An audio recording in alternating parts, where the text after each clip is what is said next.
Ring the bell?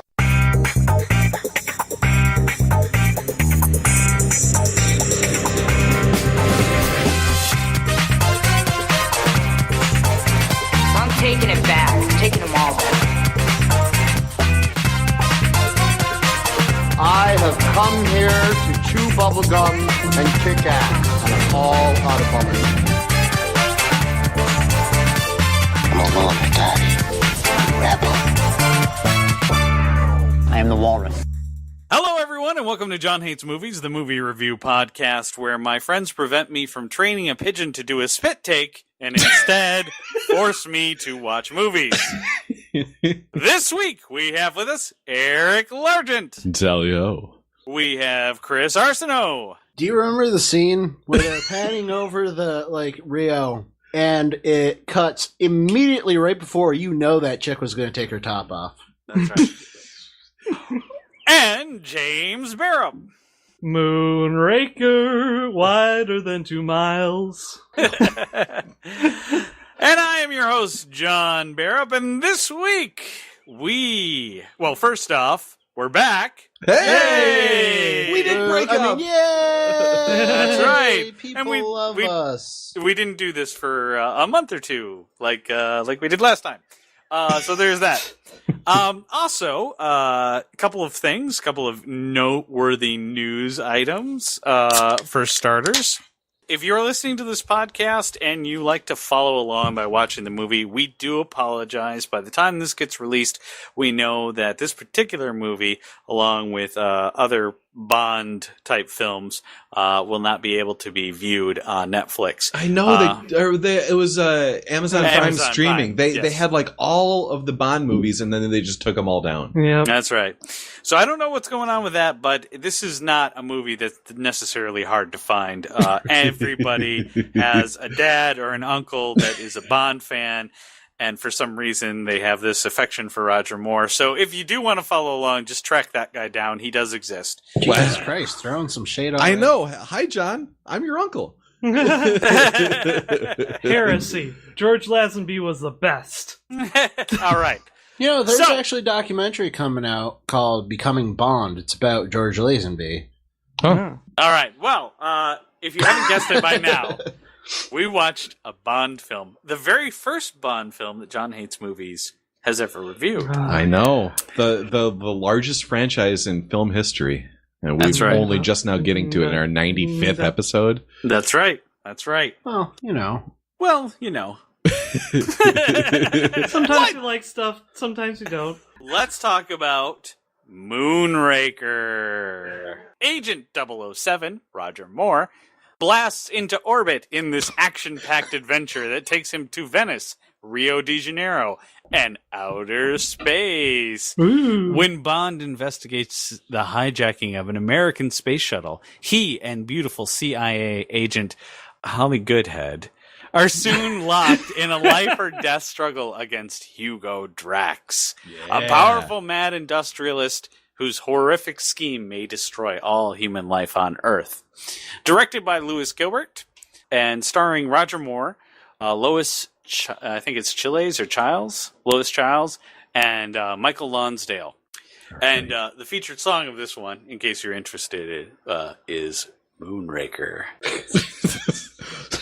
It's a stretch. That's a good synopsis. Actually, maybe we should pull it from that site in the future.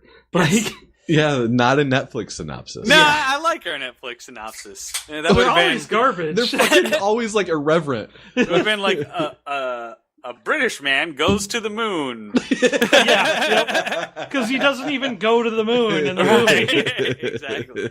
A British man drives a boat on the street and then goes to the moon. Yes. So, yeah, I thought he just jumped in a gondola and suddenly he's like, remote control driving this fucker and speedboating. Oh my God. I get to go first. Yeah. That's right. It's like That's right. As is John Hates Movies what the hell tradition. hovercrafting? I'm talking as John Hates Movies tradition. The person who picked the movie gets to go first, and that's me. So, I'm grabbing the remote controls of the fucking gondola right now, and I'm. All right, So Chris, that was a pigeon sound. So Chris just illuminated. All right, so I've got the hot take of the century here. All right. Not only is Moonraker the greatest James Bond film, it is also one of the best films of the 20th century. I see. It's a minor masterpiece. Like, it's pure brilliance. It's minor some things and pure other things. So Chris just tried to like steal my microphone and start talking to you about a gondola ride. Now, listener, if you're just watching this movie, so James Bond, he starts off with an Africa job where it's like, oh, I think he's on his last legs, and then they cut to James Bond, he's grabbing some girl's leg. Mm-hmm. Classic James Bond. What a guy. And then he gets, a wonderful message from MI6 that he has to go and investigate these California nerds that are like trying to make spaceships and shit like that. So he goes to California and figures that stuff out, and then he's like, oh man, they're making glass in Venice because that's what Venice is known for, glass and canals and gondolas and shit. Marco Polo and the bridge and all that. So, yes, sir. So he goes to Venice, and he just wants to take a leisurely stroll about town. There's the dude on the back, the gondola rower. I don't know if they have a particular name, probably some kind of Italian bullshit. But so he just gets on this gondola, wants to have a little cruise around town. Now the bad guys, I don't even know. They must have been sent by Drax, right? Because Drax, how much rope is okay? So how many times is Drax? Wait, okay. So I'm attacking this sentence. You may notice that I'm attacking this sentence like I'm speaking critically, but I'm actually speaking reverently. I was going to say you're attacking this sentence with the grace that was demonstrated in the fight scenes in this film. Wow, the fight scenes, like the times when the Japanese guy went and did like kendo sticks or whatever. he showed up to fight James Bond, but he had a wooden stick. He had a practice sword. Yeah. Not to mention, they destroyed like a fuck ton of shit. Yeah, but like they like irreplaceable things that they destroyed. Destroyed the whole like Venice Glass Museum. It was brilliant. It was one room, so but. The guy, Drax, sends his, like, lackey to fight against James Bond with a wooden stick. Yeah. We don't see that lackey again, do we? No, he got killed. He got dumped through the piano. Oh, right, yeah. Play it again, Sam. Right, he hit him with a play it again, Sam, after that. Which was just awesome and perfect. So... when he's cruising, he's just, like, sitting there, like, enjoying his gondola ride, and a funeral barge comes past him. Yeah.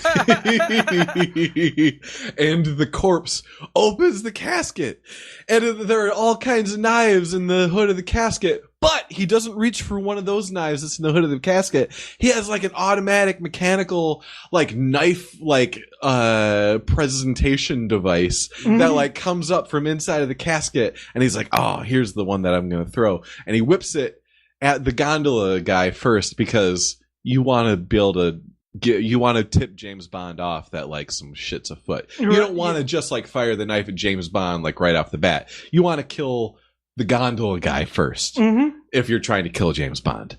Yeah. So they do that, and they do a wonderful fight where he gets in the boat, and apparently James Bond, just like out of sheer coincidence, the gondola that he got into had like a motor, and he was able to like motor around the canals. That's kind of cool, kind of plausible. Like some of them have to have motors. It would just make sense. But then it turns into a car. Yes. Or a hovercraft, technically. Yeah. And then the hovercraft like rolls through like the Pietro Square or whatever, and a pigeon fucking does a double take looking at the gondola. This is the best moment in film history. Oh my god. Oh. So bad. I think that the rewinding and replaying of a tape was done better with the Tusken Raider. Stop talking. Now, this James Bond movie has a lot of, like, really sexy locales. You know, like, they go to Rio de Janeiro, and as everybody knows, literally every time any movie has gone to Rio de Janeiro, it has been Carnival. Now, that is because Carnival literally happens every single night of the year, 365 days. Yep. That's the truth. There is never... a well-known fact. Yeah, it's a well-known fact that if you're in Rio, Carnival is happening, no matter what. Especially if you're being filmed. Yes, especially if you're being filmed. They take a nice, I don't know, are those called gondolas? I think we got gondola mixed up. He takes like a gondola ride up to the fucking Sugarloaf Mountain in Rio de Janeiro. No, They're also those are gondolas. Yeah, they are called the same thing, aren't they? But there's also another name. There are for other them. names for them. I Cable car. cable car, yeah, but you know, it's like a sky gondola. Man, we're doing. Kinda It's like just on like a all balloon. kinds. A balloon has a This gondola as movie's well. full of gondolas. It's like The nonstop. gondola conspiracy. Non-stop gondola action. And I just want to step back. They're called gondoliers. I wanted to verify, so I didn't. I'm gonna throw that out because that's what it is. And I'm like, don't. Better check. Yeah. I was gonna say like maybe gondola drivers, but I'm like, no, gondoliers, isn't it? that sounds good.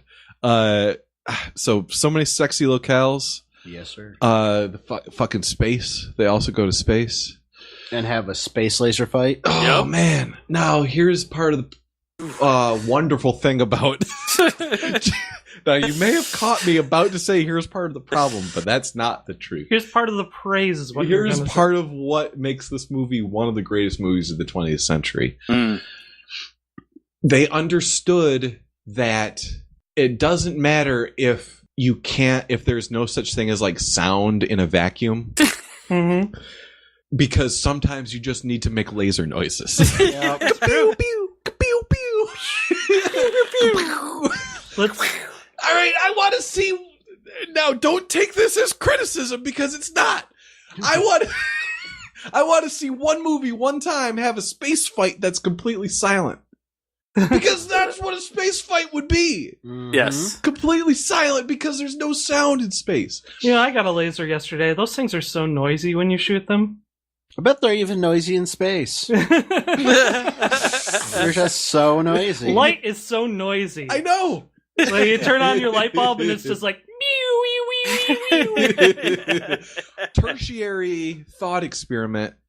If somebody was out in the vacuum of space just like living for the rest of their lives, would they eventually like go deaf because their ears wouldn't need to do anything anymore? I don't know. Maybe I you think should that ask is the someone reason they who's would go lived out deaf. in Yeah. um Should ask Galacticus. Galactus. Oh yeah. No, his brother, Galacticus. Wait a minute. Now hold on a second. Uh-huh. Someone living out in space. No. In the vacuum of space. No. Rabbit think- hole. Chris, I'm sorry. I'm attempting re-entry here, okay? Go ahead. Look, now rounding back around to seriously what I think about this movie. Honestly, like the first hour and a half of this movie is just delightful. It's Roger Moore just being like charming and smarmy, and all of his dialogue are cheesy one-liners or pickup lines or just some kind of bullshit, and it's just beautiful. Now, that is not to say that this is a good movie, because it's not. But for what you want a Bond movie to be, I kind of feel like this is doing it about as well. Okay, so there are two poles of what a Bond movie can be. Yes. It's either Quantum of Solace, where Quantum of Solace is there is literally no story. It's just Daniel Craig beating ass. And this movie, where there's like no beating ass barely, it's just Roger Moore driving a boat around, throwing pickup lines at girls, Or and doing all kinds of double entendres. yeah. Now, if what you're looking for is some silly James Bond, this is fucking brilliant. Because honestly, there are times when you're just looking for some silly James Bond, and this is what you're looking for. So apparently Daniel Craig is not going to be James Bond anymore. No. He has been a fine James Bond. He's a different kind of James Bond. He's a completely new interpretation, probably a more... I'd say he's the James Bond from the books. Yes, that's what I was going to say. He's a more literal translation of James Bond. I get it because it's from the books. Yeah. That one took a moment to sink in. I had to sit on that one for a second. Yes, it's a more literal translation of James Bond. But silly ass James Bond is a great time, and I kind of want to see, like, the next James Bond. They can't just do like Batman James Bond again, because that's what Daniel Craig is supposed to be, is the Dark Knight Batman James Bond. Yep. They can't do that again. They need to do Adam West James Bond, which is what Roger Moore was, and which is why it was fun to watch, and that's why it's cool to watch the Christopher Nolan Batman, and it's cool to watch the Adam West Batman, because it's different poles of the same character, but they can do different things inside that character and still it be like a really fun, entertaining experience, and that's why this movie entertained me. That's my take. Gotcha. I would like to go next. All right, please do, Chris. Mostly because I want to touch on something that you said. It's so interesting that you use Batman as a parallel. Yeah. Because I would say Moonraker is that campy, outside of reality, what the fuck is going on, period, of Bond, kind of like Batman and Robin was for the Batman franchise. Oh, really? P.S. You're not going Batman 66? No, he's not. No. P.S. Rest in peace, Adam West and Roger Moore. You are two awesome dudes. Yes. Shout out. I'm pouring out a libation for you right now. Into his mouth. This movie is Chris just is getting so... mad at me. Chris No, is I'm getting not mad at me. I'm just like, I don't know the last time I saw this movie, but I knew it was ridiculous. I didn't remember it being... Was it with your dad on the couch? I don't even know. Probably, No, because probably that's... not. You know what? Because me and my dad would watch the good Bond movies. No! This is not. These- This is a movie that nobody would have watched if it wasn't in the Bond franchise. This Wrong. movie doesn't know what the fuck it wants to be. It doesn't know if it's an action adventure. This It doesn't know if grossing Bond it is movie a of all time. western or a sci-fi or a rom-com. Shout out though, Jaws. Totally fine solved. And that was like literally after he met her, I literally didn't care about anyone else in this movie. Yeah. I just wanted Joss to be okay. Yeah. And when they were on the spaceship and everything, or the space station and everything, and like everyone's leaving and they're still stuck. I'm I like, know. No, I know. I They're was just gonna like, float out into space. I'm like, Oh, are come they- on. What's gonna happen? At that point, Jaws is such a cartoon character. He must have been. But then he animated. speaks, He and it was fell out of a plane into a fucking tent. I know, and right? survived. They had the trapeze artist, so he landed on the net. I just love the coyote look that he's constantly giving right as he falls, goes over a waterfall. Yeah. I know, right? He's a great Wile E. Coyote. He's the most cartoonish character in the entire thing. You know And what? It was very entertaining. That, but Jaws, obviously, so like he has a genetic disorder. That's why he looks and acts the way he is. sure. He's actually kind of handsome. Like they're like he's No. he's Got that, somewhat like, handsome. mongoloid No. jaw, that real powerful jaw. That just like screams masculine, No. strong. He is. outrage. He's He's kinda not handsome. handsome. He you is. just think he's nice because he smiles all the time. That's all that's handsome. happening there. He's That's a all that's handsome happening man. there. He's You're got a just grill falling- before it was cool. Yes. He's falling He for was that. a trendsetter with the grills. He's Which an is ugly another man with a $1 interesting million thing. smile. There you go. Another interesting thing: trend setting. Yeah. This Bond movie is the progenitor because this was 79. 79. Yep. 79. This was the progenitor for every '80s action movie. Yeah. You have campy, comic-y, Oh God, one-liners. Yep. I mean, it's all across. Like every goofy, stupid thing that's in this movie was literally this paved the entire action genre for the '80s. And I wasn't lying. Adjusted for inflation, this is the highest grossing Bond movie of all time. I'm sure it is. This was a massive success. Oh, I'm sure it was. It doesn't make it a good movie. No, it is not. Just like the Transformers movies are massive Right? successes. Yeah. Well, it's like a lot of people liked But American that's Beauty. a good parallel. Yes. Have you People liked watched it American recently? No. Oh, Dude, that just reminds saying. me. When I was driving into the grocery store the other day, I saw a shopping bag getting pushed around by the wind, but inside was a Funyuns bag. So it just completely threw me off for the rest of the day. I was like, how should I feel about this? And then he wanted Funyuns. Major cognitive dissonance going on.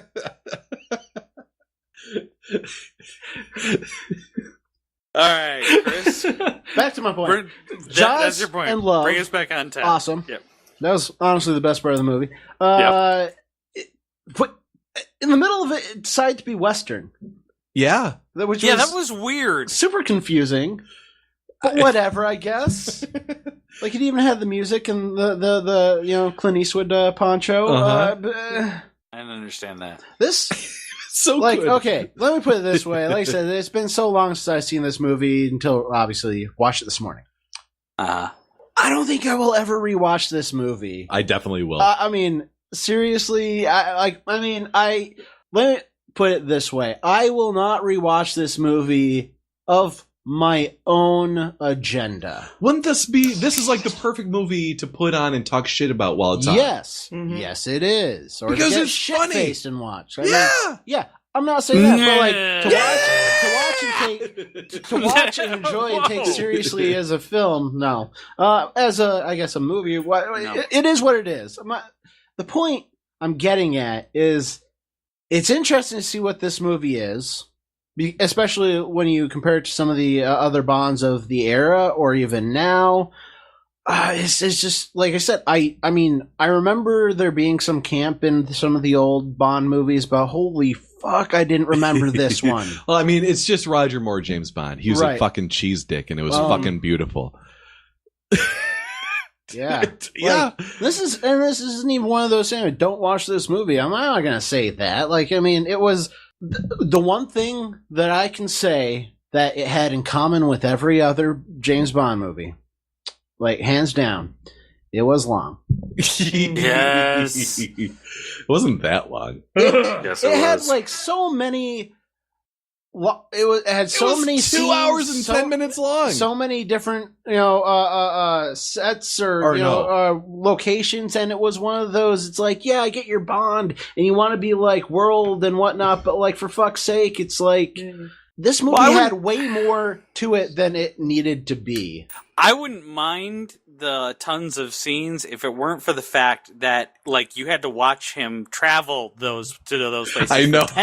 for 10 fucking minutes Do-do-do-do. each time. Yeah, just give us a map with the dotted line Just on give it. us a map with a dotted line. That's all I'm asking. I mean, you're already ripped off the theme song from Close Encounters of the Third Kind.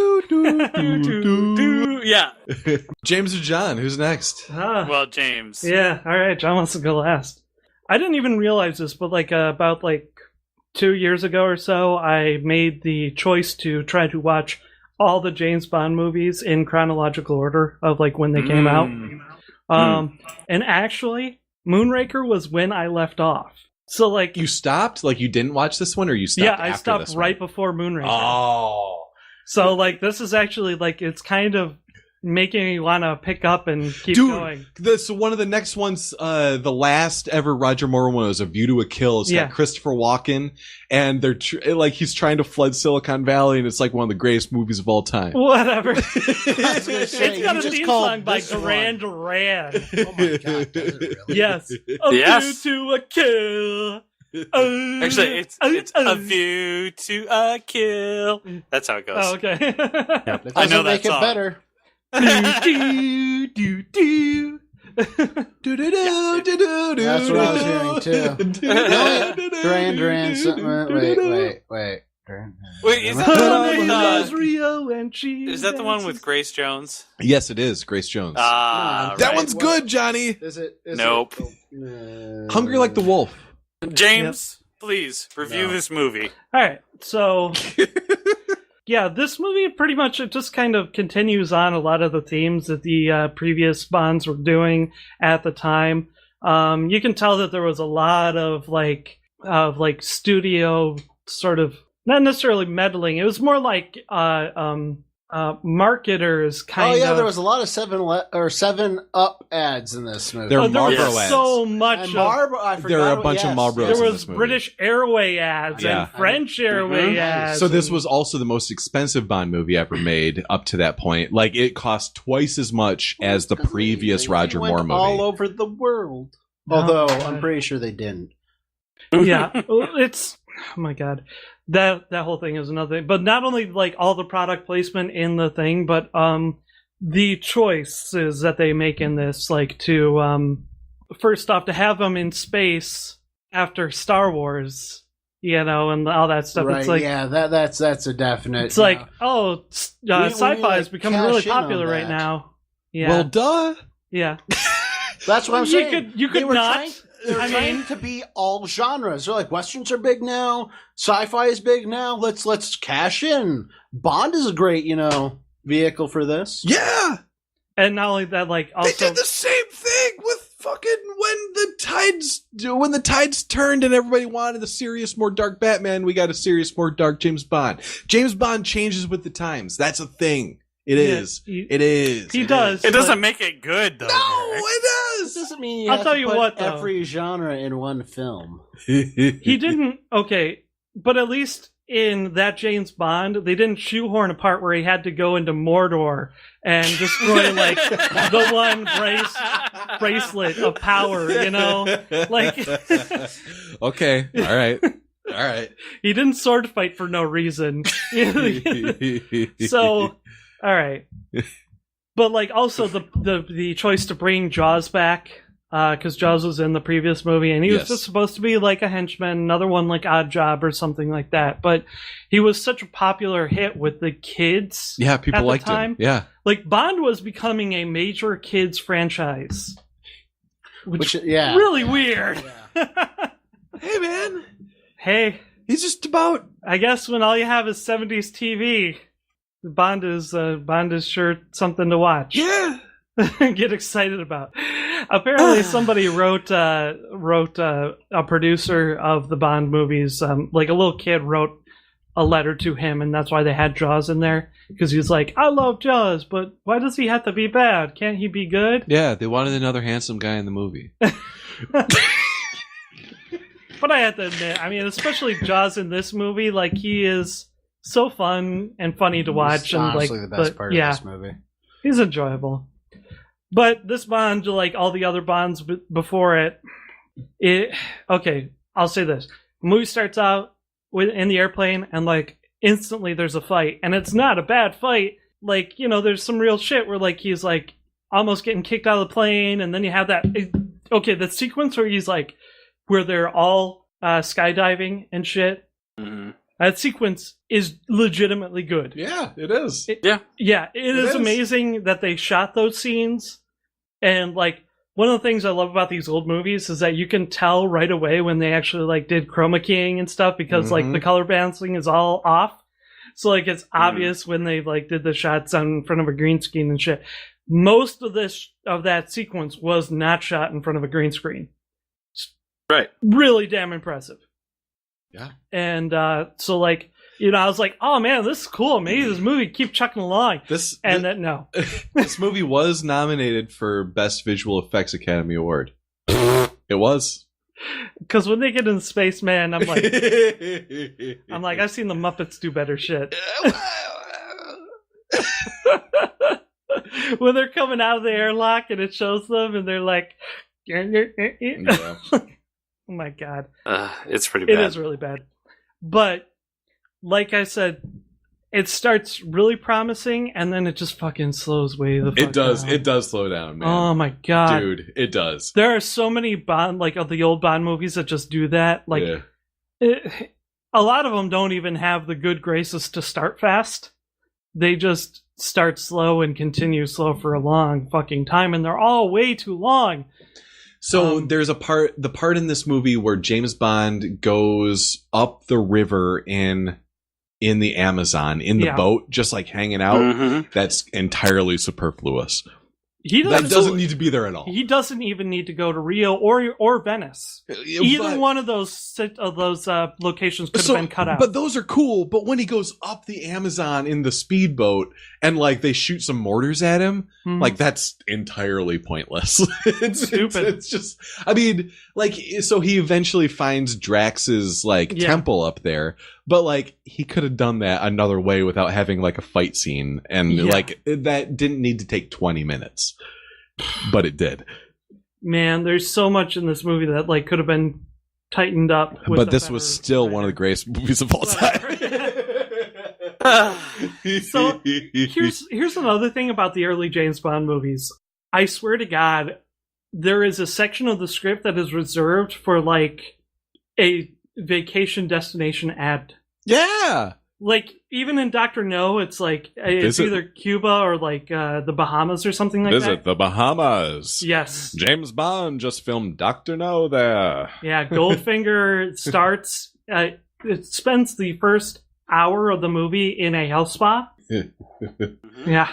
But Casino Royale, visit stylish Monte Carlo on the French Riviera. but it wasn't as like gratuitous as it was in those old movies, you know. But nonetheless, so boring and so pointless. Yes, But I have to say, like, okay, I do kind of like how everybody treats Bond as like a childish fuck up in this movie. Oh yeah. They're like, I guess if he can handle my super boat, he can take it. But like at the beginning, it's like, we need our best man on this. I'll call James Bond. He destroyed a bunch of priceless glass, so he's obviously good. He couldn't fight a guy with a wooden sword. All Balls, right. Q. Yeah. Oh Bolos, James. Those, that kendo sword, like, if you can get hit them with them like naked, they will hurt. Yes, it'll hurt. They will pinch. They might cut a bit, but my God, right? Yeah, they're designed so that you don't get too badly injured when you're training. Right. Give them a real fucking sword. Right. Come on. What the fuck are you doing? It's just silly that they have him show up with a fucking wooden sword. Thing is silly. I expected when they got up into space that it'd get interesting, but it really didn't. That's an incredible statement. I was expecting when James Bond would go to space that it would get interesting. But it didn't.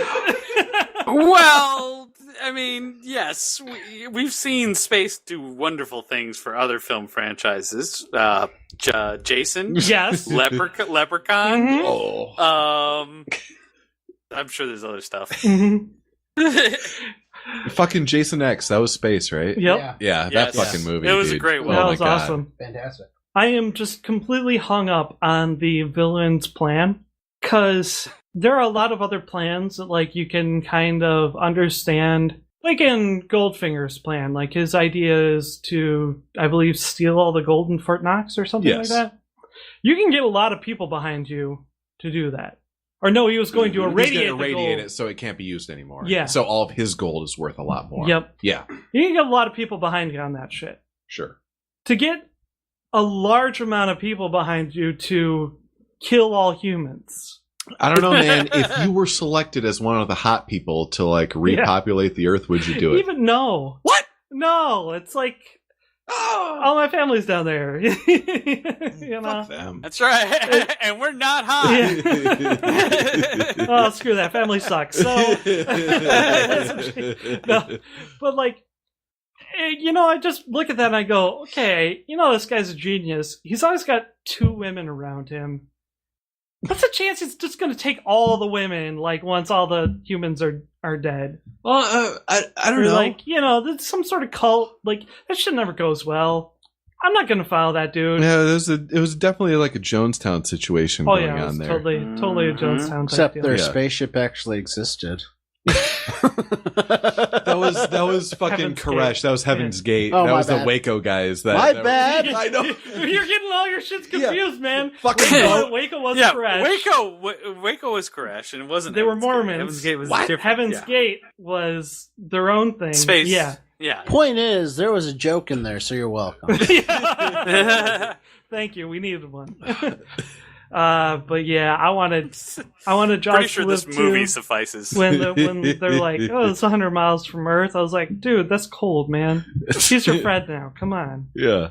And that stupid girl, He's Jaws' like- girlfriend. What? It's like, he'll be fine. Oh shit, we're stuck. Jaws! buddy. Oh my god. Yes, to us. Yeah, yes. Jaws' only line. Yeah. Yep. So yeah, Yeah, Richard Kiel does have a really good voice. does, man. If that was his voice. Yeah. It is. It was? I'm like It was? pretty damn sure. Okay. He does a Alright. bunch of voice acting. Well, he did when he was alive. should have given him more lines. Richard Really? Kiel, shout out. I just poured another one out for you. So yeah, I honestly, all of like this James Bond has so many gadgets in this movie. You might as well be a member of like Mask or something like that. This fucking boats turn into like fucking hang gliders and shit and hovercraft gondolas and.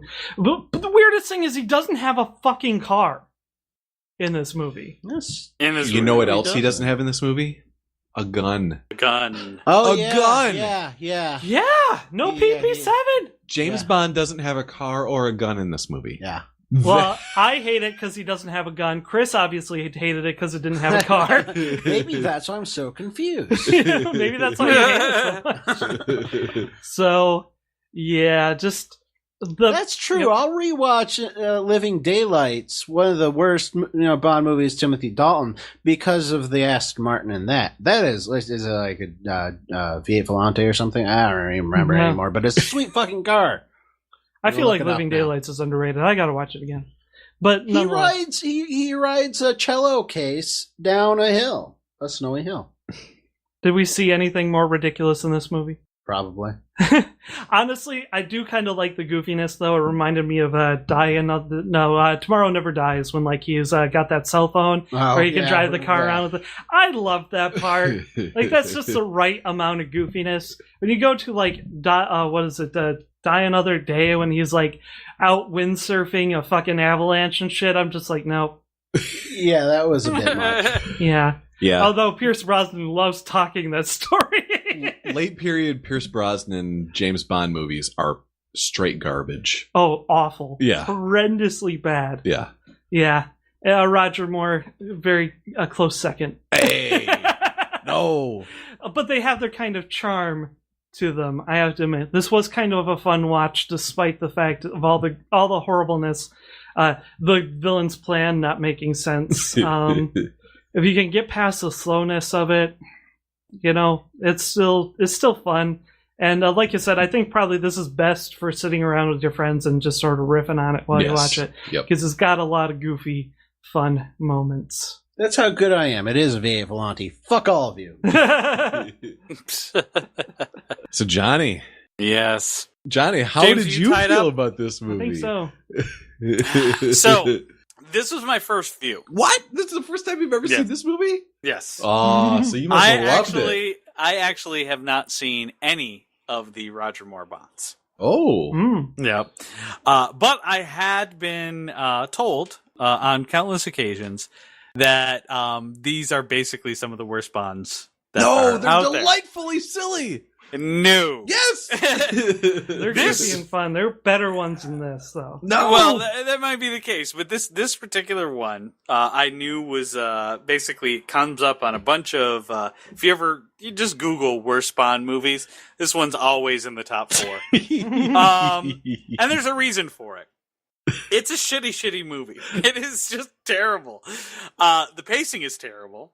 As we established already, there's like 10-minute establishing shots. There's a lot of travel, just a ton of product placement. The dialogue is juvenile and insipid. Yep. The humor, 9 times out of 10, really doesn't land.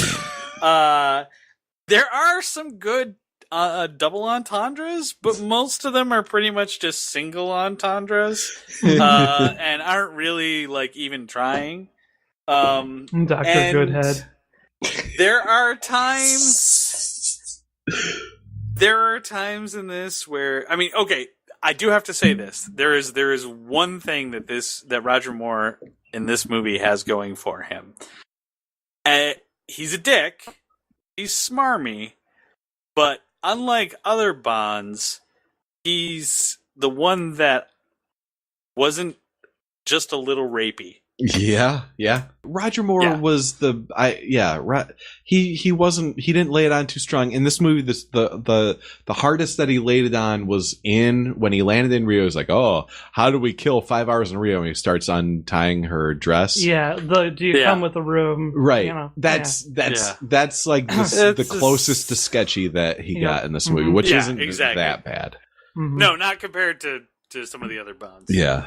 So, a lot of people like Roger Moore because they like the kitsch and the fun that he brought to James Bond. Yeah. But if this is a sampling of that, then sign me the fuck off because take me off the fucking email list. This is just hackneyed. Select all delete. There is nothing about this that isn't hackneyed. Like, this is a fucking just a crap piece of filmmaking. Just a crap piece of filmmaking. And as we've discussed before, there are so many choices in this film that make no fucking sense in the context of the film.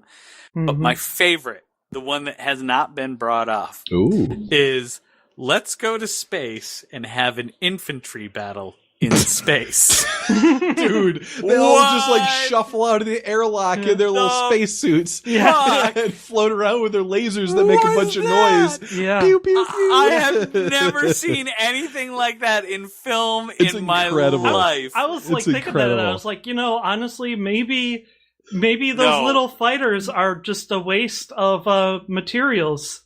Like those starfighters.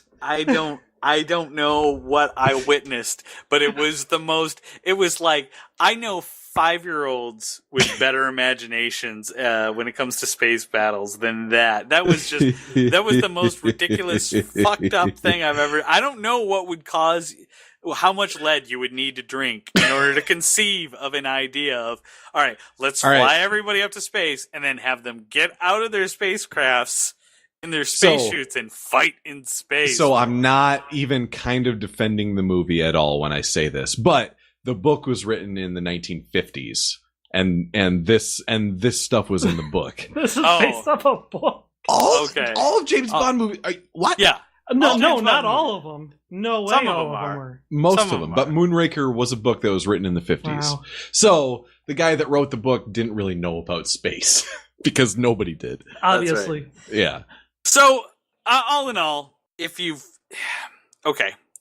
think that there are 2 ways to watch Bond.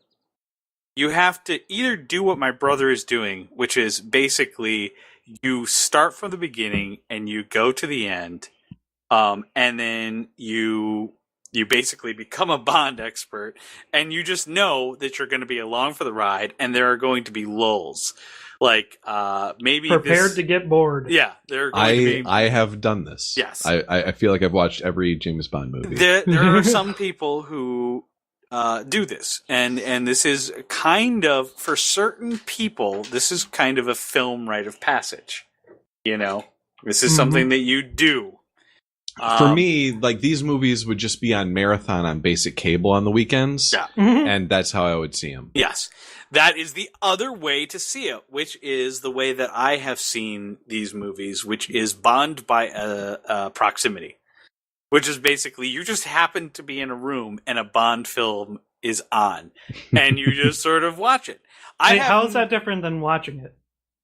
Well, I'm saying you either make a plan, and you do this, or you just go through life and Bond happens to you. I am on the side where Bond has happened to me. I have never conscientiously sought out a Bond movie, but I have seen almost all of them at this point. So, I think that the Roger Moore films are probably worse if you're a Bond by osmosis person like I am. Probably, yeah. I think probably. If you make a plan to go I like through how the John Bond, just keeps on making up different names for this this Bond proximity dealy situation. Like every time he says it, Bond by osmosis. Yeah. All right. So I think though, if you make a plan, I think probably somewhere roughly around, I'd say, well, Diamonds Are Forever. I was going to say Man with the Golden Gun. You will have Stockholm Syndrome enough that you will probably be able to handle Moonraker. Oh no! Man with Golden Gun was good. That was not Stockholm Syndrome. No, I'm saying at that joking. point, you've already been through Her Majesty's Secret Service. Yeah. Diamonds Are Forever is the old Sean Connery when he came back after George Lazenby. Yeah. If you're watching that movie and you still want to watch more James Bond, then you're in for Roger Moore. Okay. Yeah, I think that's fair. And then you have to fight again when Pierce Brosnan comes around. But I like not for Brosnan, GoldenEye. Well, GoldenEye was great. GoldenEye's great. Yeah. GoldenEye is really good. So boring. GoldenEye's but it has Adrian Brody, so right. Or not Adrian invincible. Brody. It's not Adrian Brody. It's the other not. one. Sean Bean. No, not Sean Brody. Sean Bean is in it, but it's like it's not Paul Rubens. It's the guy that looks like Paul Rubens a little bit, or Adrian Brody. Alan Cumming. Yes, Alan Cumming. Alan Cumming. Yes, there you are. All right, he's great in that. I love him in GoldenEye. I am invincible. All right, click. Okay, so ladies and gentlemen, that's my review. I'm wrapping it up here, and we are going to take a short break. And when we come back, it'll be time for the game. Yay! Wait, what? Yeah. Tally ho, John Hates Movies listeners, it's Eric Largent with a quick reminder of how you can find us. The best way to stay appraised of all of our activity is to follow us on Facebook at John Hates Movies. There we'll post all of our new episodes, as well as whatever we're feeling interested in at the moment. Please subscribe to us on your favorite podcast service, like iTunes, Stitcher, or Podcast and Radio Addict. If you subscribe to us on iTunes, please leave us a comment. We read every single one, and they're much appreciated. You can also follow us on Twitter at John Hates Movies, or follow me on Twitter at Eric Largent. Now, stay tuned for the game and find out what movie we get to watch next week. And if you're feeling adventurous, watch along with us and leave us a comment on Facebook telling us what you thought of the movie. Thank you for listening, and stay tuned for the game. Welcome back, everybody. It is now time for your favorite part and mine. It is time for the game. Yay! Pew pew. And Pew, pew, pew, pew. And as is John Hates Movies tradition, the person who picked the movie gets to pick the game. So that would be Eric. Yeah. What are we playing? We're playing fucking Ice Cream Truck. Can you hear it in the background? Yes. Turkey in the straw. There's a fucking ice cream truck driving past my house right now. She came a little earlier, man. Go get yourself some ice cream. I need the Sonic with the eyeballs, gumballs. I would get the Mario with he had a gumball nose. That was my shit when I was growing up. With the gumball eyes, the crooked gumball eyes. They're all fucked. I don't really eat ice cream, so I don't know what the fuck I'd get. Maybe a Rocket Pop? Is that still a thing? Yeah. So if you get like boring ass popsicles, I guess they're good for your butt. Like a Flintstones push pop or something. Well, those are delicious. Come on, those are good. they are. I would get those all the time when I was a kid. For sure. Okay. Yabba dabba do. Don't mind if I yabba dabba do. Yeah, guys, I'm running the game, and so something you may have noticed in this movie is that James Bond had a lot of one-liners. Ooh. So previously, for our Princess Bride episode, we did it where you would fill in the funny version of how to do the line. Now, this time, I'm going to give you a setup for a line. You can either tell me the correct version for a point or do a funny version for a point. But either way, I'm going to give you a setup for a line from Moonraker, and you're going to fill in the rest. Okay? Okay. All right, and we are starting with Johnny. All right, so John, this is from a scene in the movie where James Bond and Drax are out shooting peasants, shooting pheasants. A modest proposal, James Bond. And Hugo Drax turns to Bond and says, "You missed, Mr. Bond." God, I know it's like really simple. It is. God, I want to go for the straight one. Do it. All right, wasn't it something just as simple as "Did I?" No, that's correct. That's verbatim, Johnny. Yes. 1 point. We're only giving out 1 point for this because whatever. Yes. James. Yeah. You're up next. After shoving Drax out of the airlock on the fucking spaceship, on the space station, Holly says to James, "Where's Drax?" God, I remember this, and I remember being really disappointed. Yes. It's not like common, like vernacular, you would say, and it doesn't really quite work as well. It's a pun or something like that. He says, "Roses are red, violets are blue. I forget the rest, but your mother's a whore." No. I don't know, James. I'm sorry. Oh, he says like he had to catch a flight. He had to fly. Yeah. That's what it was. Oh, Ah. he had to fly. Lame. Chris, who is busy doing something else right now. Important work. Apparently. Well, John was reviewing. I was looking up V8 Volantes. Oh. And, now that you guys are doing stuff, I'm looking up stuff for James Spike. Important work. I agree. Okay, so Chris, Drax's plans are foiled, but he's still got James Bond at gunpoint, and is about to shoot him. It's before Bond, throws him out the airlock. Well, darts him and throws him out the airlock. Right. Drax says, "At least I shall have the pleasure of putting you out of your misery. Poor, desolate Mr. Bond." Sounds like a full sentence right there. He says something else after that? What does Bond say back to him? Oh, what does Bond say back to him? Putting you out of my misery. Right. Yeah. Well, he fires the dart, then says, "Pleasure's all mine." No, that's pretty good. He fires the dart into the guy's heart and says, "Heartbroken, Mr. Drax." That's right. I didn't know That's what he actually said. I was just saying something that was good. That would have been better, actually. Yeah. All right, we're back around to Johnny. Yes. John, Bond dangling from the cable car 1,000 feet up. Holly says, "Hang on, James." Oh God. I can't remember what he says. It's something. You got the first one verbatim. Mm-hmm. Yeah. Isn't it something like "that was ever my intent"? It's close. The thought had occurred to me. Oh fuck yeah! That's right. Oh, the thought had occurred to me. That's right. Damn it. Yeah. James, Drax asks James Bond, "Why did you break up the encounter with my pet python?" I remember what he says.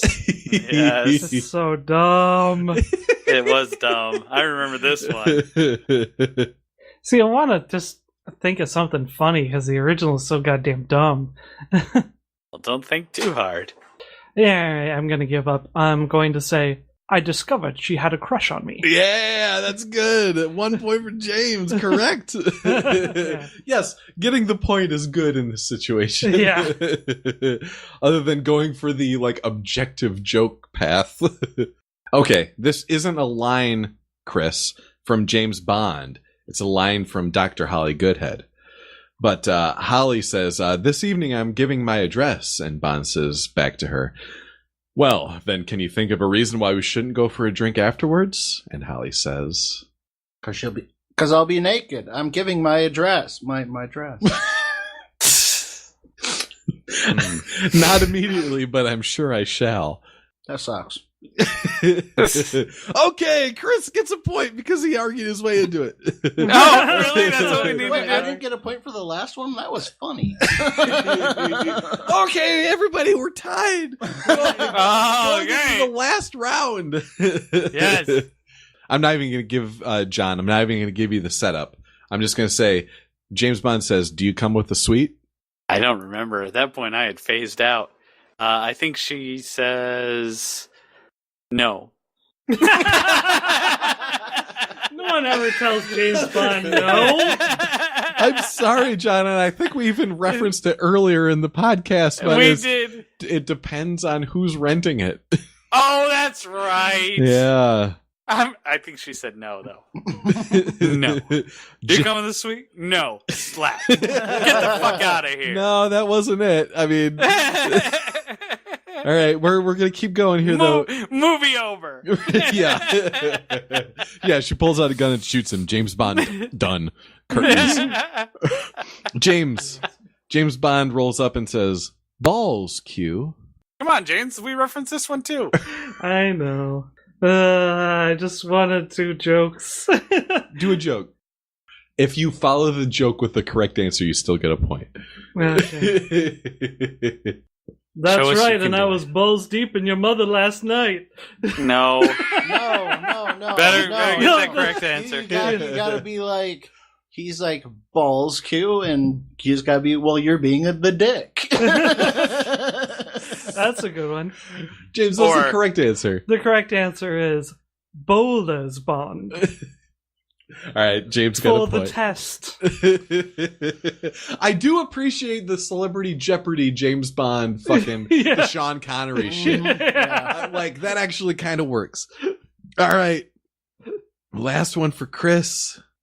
All right, so James Bond has just been flirting up the girl. This is right at the beginning of the movie. He's flirting up the girl, running his hand up her leg. He's on his last leg in the plane over Africa. And the pilot comes out of the cockpit and goes, "This is where we leave you, Mr. Bond." I don't know what he says, but what he should have said is, this isn't my stop. Said, you guys are so strict with those frequent flyer miles. No, he says it's a little premature, isn't it? Yes. Yeah. Oh, guys, that was a dud of a game. Yeah, that's okay, but I You think can we tell do because James won. David, how does this keep happening? And I do have to say that there was a good line, and that was in this movie, which is I think he's attempting re-entry. At Yes. the very Yes, end. that was the best. I mean, Wait. that one's too easy. I couldn't Yes. have fired Of that one in course. there. That No, was no. that was obvious. So, do we have a winner, Eric? Would Yeah, you like to James. officially announce it. James Yes, won the game. James, you've won the game. What are you going to make us watch next week? Well, guys, I think that we are going to be watching Zodiac. Whoa! No! Robert Downey Jr. and Jake Gyllenhaal. And Mark Ruffalo. Yeah, Mark Ruffalo. Ruffalo. Ruffalo. I should have said we got Robert Downey Jr. and Mark Ruffalo in one of the best movies ever. You know it because it's so filled with action. No. Talking about not Zodiac. Oh. Thank fuck, because if you would have said Captain America Civil War, this podcast would have been over. I know. We gotta do that one proper. Dun, dun, dun. Dun, dun, dun. Done. Well, ladies and gentlemen, Foreshadowing. you heard it here first. It is Zodiac. And last. That's right.